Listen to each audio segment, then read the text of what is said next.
नमस्कार विद्यार्थी मित्रांनो, आपल्या सर्वांचे स्वप्नपूर्ती एज्युकेशन मध्ये स्वागत आहे।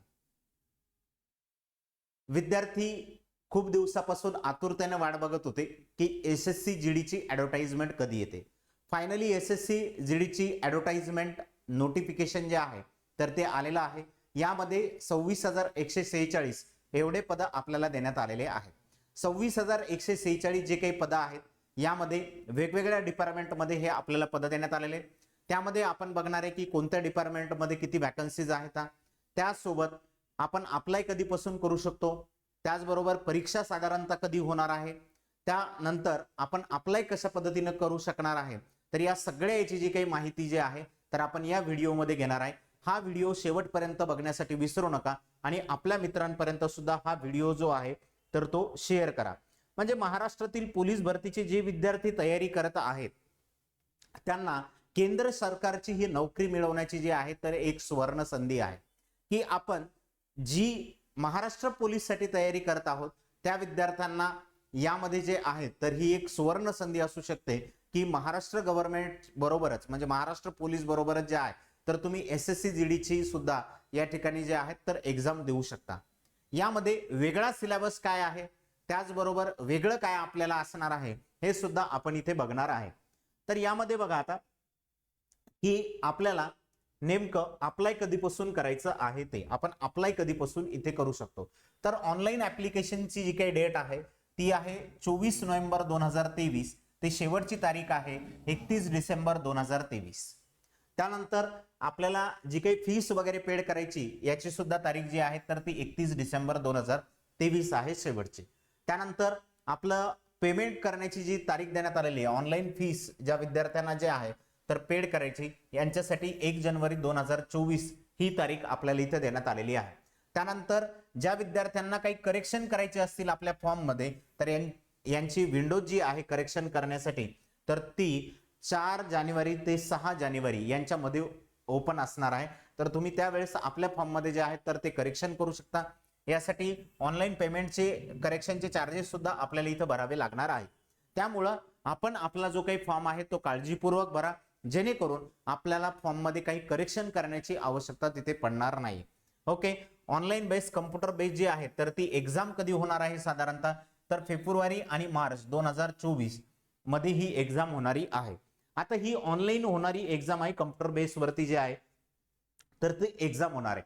आता ही जी काही एग्जाम असणार आहे ही एग्जाम साधारणतः किती लँग्वेजेस मध्ये आपल्याला अवेलेबल आहे, इंग्लिश, हिंदी, त्याचबरोबर जे आहे तर आपल्याला लोकल 13 लँग्वेज मध्ये ही एग्जाम अवेलेबल आहे।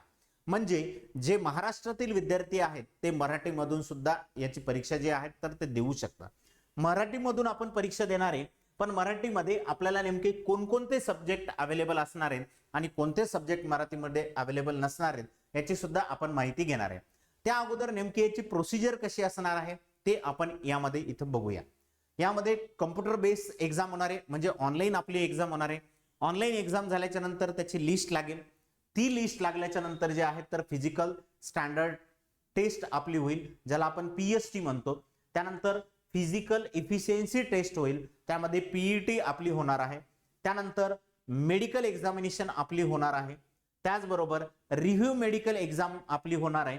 त्यानंतर डॉक्युमेंट व्हेरिफिकेशन होईल आणि मेडिकल एक्झामिनेशन या ठिकाणी जे आहे तर परत आपली CAPF साठी जे आहे तर तिथे घेण्यात येणार आहे।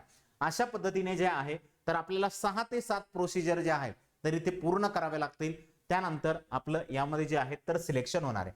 पण आता या ठिकाणी पेमेंट किती आहे, पे स्केल किती आहे, 21,700 ते 69,100 एवढा जो आहे तर यांचा साधारणतः पे स्केल आपल्याला इथं देण्यात आलेला आहे।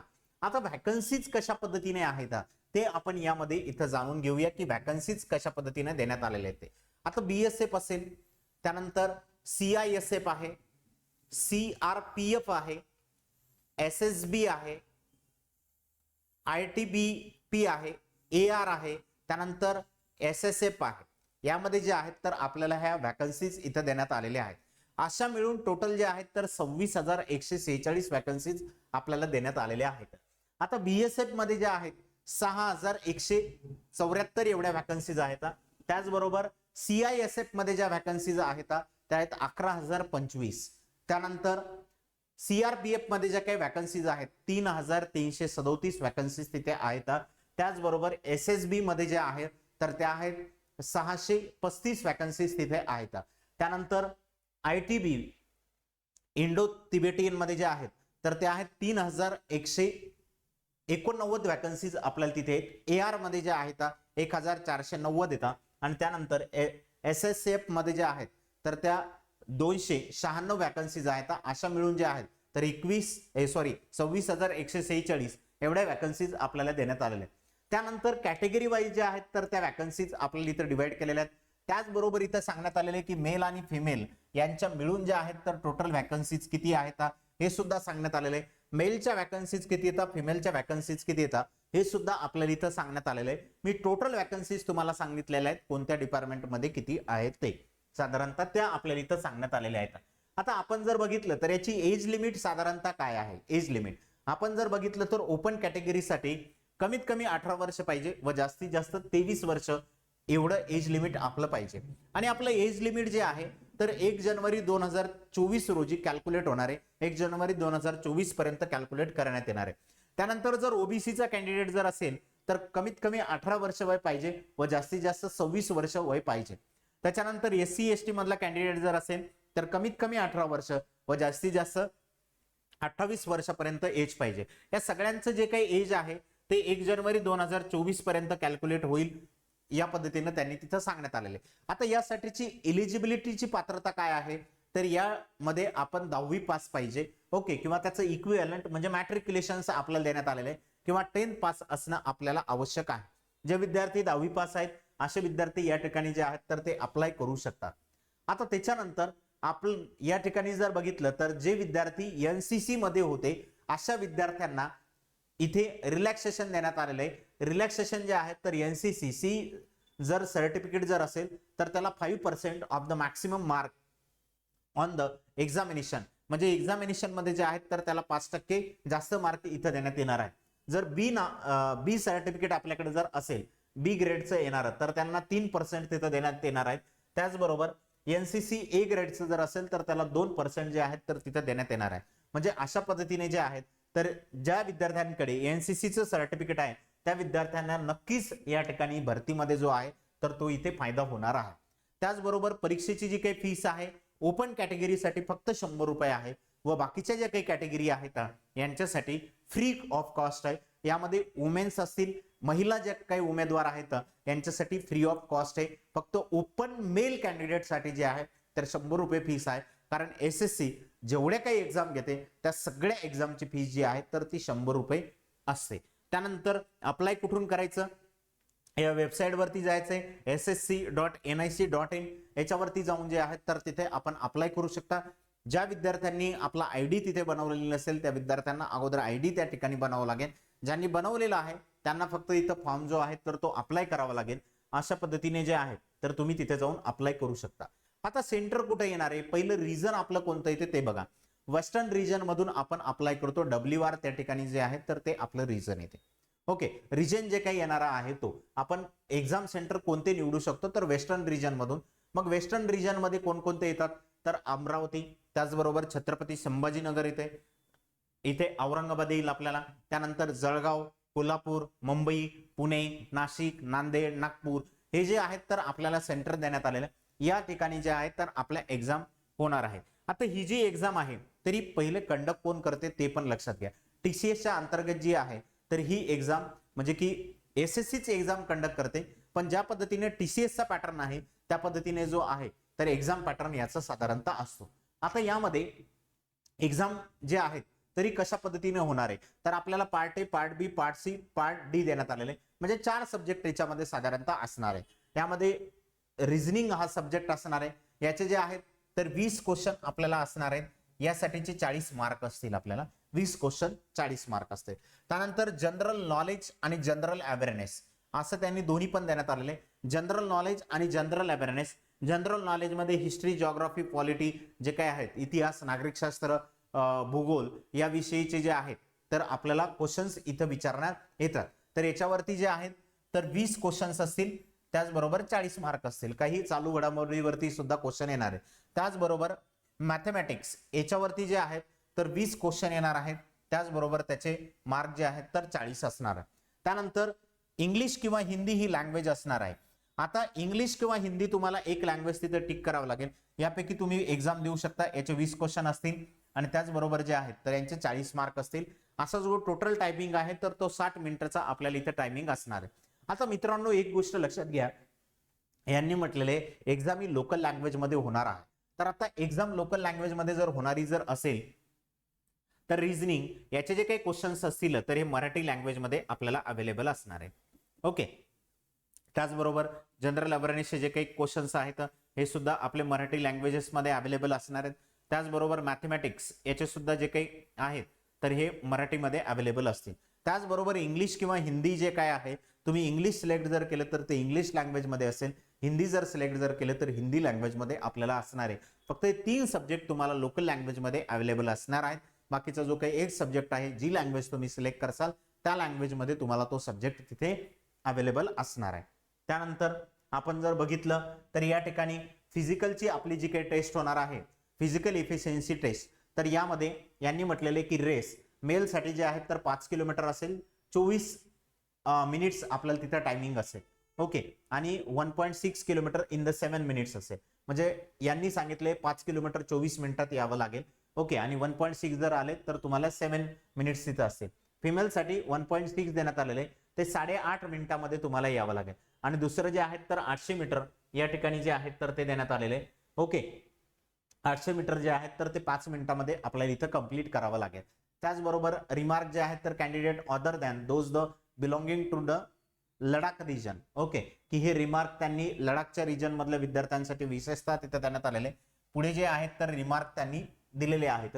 त्या पद्धतीने आपण ऍडव्हर्टाइजमेंट मध्ये सुद्धा तिथे बघू शकता. हाईट मेलची जी काय आहे तर 170 सेंटीमीटर पाहिजे व फिमेलची 157 सेंटीमीटर असणं या ठिकाणी जे आहे तर आवश्यक आहे. काही कॅटेगरीसाठी जे आहे तर एजचं रिलॅक्सेशन आपल्याला इथं देण्यात आलेले. त्या पद्धतीनुसार जे आहे तुम्ही ज्यावेळेस इथं अप्लाय करत असाल त्यावेळेस तुम्हाला इथं एजचं रिलॅक्सेशन तुम्हाला दिसून येईल. तुम्ही कोणकोणत्या रिजन मधून अप्लाय करताय त्या पद्धतीनुसार. ओके. त्यानंतर जे आहे तर आपल्याला चेस्ट या ठिकाणी 80 सेंटीमीटर एवढी येणं गरजेची ही मेल साठी आहे फक्त फिमेल साठी नाही. त्यानंतर 5 सेंटीमीटर जे आहे तर एक्सपान्शन करून त्या ठिकाणी फुगवून छाती आपली आलेली पाहिजे. ओके. त्यानंतर जे आहे तर अशा पद्धतीने ही माहिती आहे मित्रांनो की ही जी काही ऍडव्हर्टाइजमेंट आहे आपण याची डिटेल्स मध्ये माहिती घेतलेली. अजून तुमचे काही प्रश्न असतील तर तुम्ही विचारू शकता. आता एक शेवटचा प्रश्न जो आहे तर बऱ्याच विद्यार्थ्यांचा प्रश्न तो असतो की आता तुम्ही जर सेंटर मधून एक्झाम जर देत आहे मित्रांनो तर तुमच्याकडे सेंट्रल ओबीसीचं सर्टिफिकेट असणं आवश्यक आहे. कारण आपण महाराष्ट्रामधून अप्लाय करतो. आतापर्यंत आपण पोलीस भरतीसाठी जर अप्लाय जर करत आहे तर आपण महाराष्ट्रामध्ये राहतो. आपल्याकडे महाराष्ट्रामध्ये राहतो त्याच्यामुळे महाराष्ट्राचं डोमेसाईल सर्टिफिकेट आपल्याकडे होतं आणि आपण त्या बेसिसवरती जे आहेत तर महाराष्ट्रामधून अप्लाय करत होतो. आता आपण केंद्र सरकारसाठी जर अप्लाय जर करतोय तर आपल्याकडे ओबीसीचं सर्टिफिकेट जर असेल तर त्या ठिकाणी तिथे सेंट्रल ओबीसीचं सर्टिफिकेट काढावं लागते. आता महाराष्ट्रामधले जे काही कॅटेगरी आहेत ह्या जे आहेत तर सेंटर मध्ये ओबीसी मध्ये येतात. ओके. महाराष्ट्रामध्ये जरी त्या वेगवेगळ्या कॅटेगरी दाखवण्यात आलेल्या असतील तरी सुद्धा सेंटरमध्ये त्या ओबीसी मध्ये कॅटेगरी कन्सिडर करण्यात येतात. म्हणून आपल्याला सीओबीसीचं सर्टिफिकेट असणं आवश्यक आहे. आता आपण जर विचार जर केला तर ओपन मधल्या कॅन्डिडेटला कोणतंही सर्टिफिकेट त्या ठिकाणी लागणार नाही. फक्त नॅशनॅलिटी त्याच्याकडे असणं आवश्यक आहे. ओके. जर आपण याच्यासाठी अप्लाय करत होतो. त्याच्यानंतर दुसरं जर बघितलं आपण एससी एसटी कॅटेगरी मधला जो कॅन्डिडेट आहे त्याला सुद्धा काही सर्टिफिकेट जे काही त्यांच्याकडे आहेत तेच आहे. पण बाकीचे जे काही कॅटेगरी मधले कॅन्डिडेट येतात त्यांनी त्यांच्या जे काही कॅटेगरी आहे ती सगळी सेंटरमध्ये जे आहे तर ओबीसी मध्ये येते. त्याच्यामुळे तुमच्याकडे ते सर्टिफिकेट असणं आवश्यक आहे की सेंट्रल ओबीसीचं. हे वेळोवेळी का सांगतोय कारण बरेच विद्यार्थी जे आपल्याकडे सर्टिफिकेट आहे ते अपलोड करतात आणि मग फॉर्म भरतात आणि तो फॉर्म जो आहे तर तुमचा रिजेक्ट होतो. त्यामुळे तुम्हाला हॉल तिकीट येत नाही. या ठिकाणी सेंट्रल ओबीसीचं सर्टिफिकेट असणं आपल्याकडे आवश्यक आहे. ते काढण्यासाठी आपल्याला एका दिवसाची प्रोसिजर किंवा 2 दिवसाची प्रोसिजर लागू शकते. तहसीलमध्ये तुम्ही गेल्याच्या नंतर जे आहे तर त्या ठिकाणी तुम्ही सेंट्रल ओबीसी सर्टिफिकेट जे आहे तर यासाठी अप्लाय करू शकता. त्याला अप्लाय केल्याच्या नंतर तुम्हाला 1 ते 2 दिवसामध्ये ते सर्टिफिकेट त्या ठिकाणी मिळून जाते. तुम्हाला जर काही अडचण जर असेल आणि काही या ऍडव्हर्टाइजमेंट संदर्भात जर तुम्हाला आणखीन माहिती हवी असेल किंवा काही जर प्रश्न असतील तुमचे आणि ते जर विचारायचे जर असतील तर तुम्ही या नंबरवरती जे आहे तर व्हॉट्सअप करू शकता किंवा डायरेक्ट कॉल करून जे आहे तर ते विचारू शकता. तुम्हाला फॉर्म भरता वेळेस जरी अडचण आलेली असेल तरी सुद्धा या ठिकाणी माहिती घेऊ शकता. अजून तुम्हाला जर काही प्रश्न असतील तर तुम्ही कमेंट बॉक्समध्ये विचारा, त्याचा निश्चितरित्या जो आहे तर तो रिप्लाय देण्यात येईल. आपल्या सर्वांनी हा शेवटपर्यंत व्हिडिओ बघितला त्याबद्दल आपल्या सर्वांचे खूप खूप धन्यवाद. आपल्या मित्रांपर्यंत शेअर करायला विसरू नका आणि चॅनलला जर सबस्क्राईब केलेलं नसेल तर चॅनलला सबस्क्राईब करून ठेवा, जेणेकरून तुम्हाला ज्या काही नवीन नवीन ऍडव्हर्टाइजमेंट येतील त्याची अपडेट वेळोवेळी जे आहेत तर येत राहील. तर बेल आयकॉनला सुद्धा प्रेस करा. धन्यवाद.